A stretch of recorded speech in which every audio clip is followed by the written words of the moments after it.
September 19th, 1940. Warsaw. The streets are gray. A German truck idles at the corner of Zalazna Street, soldiers fanning out with rifles, rounding up anyone within arm's reach. A man in a worn coat steps into the street. He does not run. He does not hide. He walks toward the soldiers with his hands visible, his papers ready. False papers, the name Tomasz Serafiński printed on them in careful German script. The soldiers barely glance at him. They shove him into the truck with 30 others. He is now prisoner number 4859. He is exactly where he chose to be. By 1940, the Polish Home Army, the Armia Krajowa, was already running an underground intelligence network across occupied Poland. They had sources in factories, in the Wehrmacht, in the Gestapo itself. But there was one place they could not penetrate: Auschwitz. The camp had been open for only a year, but rumors were spreading through Warsaw's underground. People were disappearing into it. Few came out.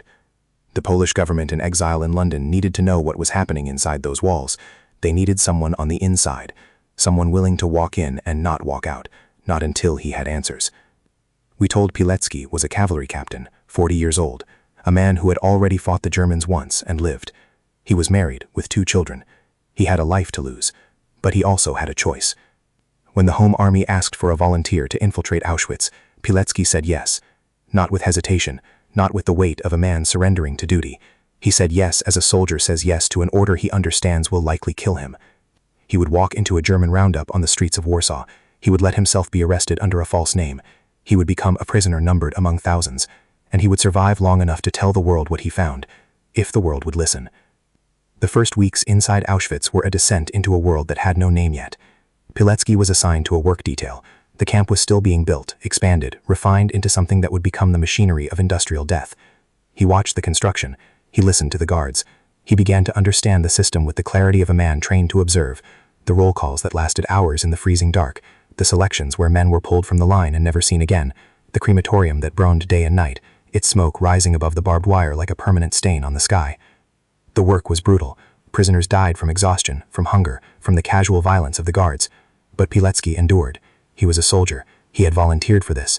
And as the months passed, as autumn turned to winter and winter to spring, he began to see beyond the immediate horror to something larger, a pattern, a purpose, a deliberate architecture of annihilation.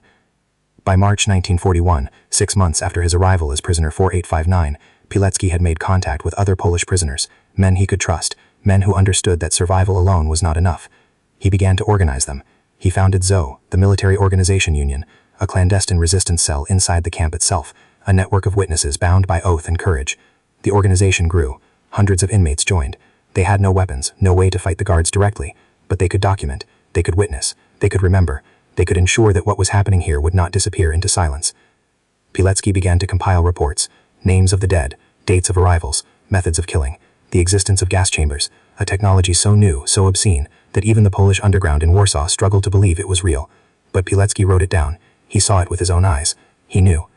Getting the reports out was the second impossible task. Pilecki could not mail them. He could not broadcast them. But the camp had a rhythm, a flow of human movement. Prisoners were released sometimes, those deemed unfit for work, those with connections, those who had served their sentence. Pilecki gave his reports to men who were leaving. He gave them to laundry workers who had contact with the outside world. He gave them to anyone with a chance, trusting his words to strangers, trusting that they would carry the truth forward. From March 1941 onward, his testimony began to reach Warsaw. From Warsaw, it reached London. The Polish government in exile was reading eyewitness documentation from inside the death camp. They were reading Pilecki's words. They were reading the truth. By 1943, Pilecki had been inside Auschwitz for nearly 3 years. He had survived selections that killed thousands around him, their names erased, their bodies burned. He had watched the camp transform from a prison into an extermination machine of incomprehensible scale. He had documented everything: the gas chambers, the mass graves, the systematic hunger, the selections where men were sorted like cattle, the ones chosen to live another day and the ones chosen to die that night. But he knew he could not stay forever. The longer he remained, the greater the risk that he would be recognized as an organizer, as a threat to the machinery itself. The ZOW network had grown too large, too visible. Hundreds of inmates now looked to him. That very success had become a sentence. It was time to leave. On the night of April 26, 1943, Pilecki and two other inmates, Jan Redzai and Edward Cieselski, made their move.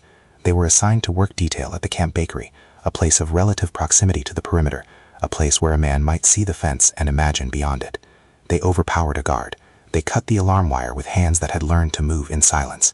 They ran into the darkness with stolen documents clutched against their bodies, the evidence, the testimony, the truth that no one yet believed. Behind them, the camp remained intact, still operating, still killing. The machinery did not pause. But Pilecki was free. He had spent 947 days inside Auschwitz. He had lived when millions had not, and he had brought proof. In the weeks after his escape, Pilecki drafted what would become known as Report Witt, the Report of Witold. It was the first comprehensive, systematic documentation of Auschwitz's effort to reach the Allies. It described the gas chambers in clinical detail.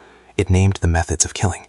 It provided numbers, thousands upon thousands of names, dates, transports. It was in every way the truth, and the Allies did not know what to do with it. In London, in Washington, in Moscow, military intelligence officers read Pilecki's report and struggled with its weight. The scale seemed impossible. Surely it was exaggerated. Surely the Poles were inflating the numbers for political effect. The report was filed away in secure archives, marked urgent, marked credible, but marked also with doubt. It was believed, but it was not acted upon. Pilecki had risked everything, had endured 947 days of systematic horror to bring the world proof of genocide, and the world was not ready to hear it. Pilecki did not stop fighting. He continued his work with the Polish Home Army. He fought in the Warsaw Uprising in 1944, carrying the weight of what he had witnessed into the streets of his burning city. He survived that too. But when the war ended, Poland was not liberated. It was occupied. The Soviet Union had won the war against Nazi Germany, and now Soviet-installed communists ruled Poland with the same iron hand. To them, Pilecki was a threat. He was a man who had worked for the government in exile. He was a man who had resisted. In 1947, he was arrested. They tortured him. They demanded confessions.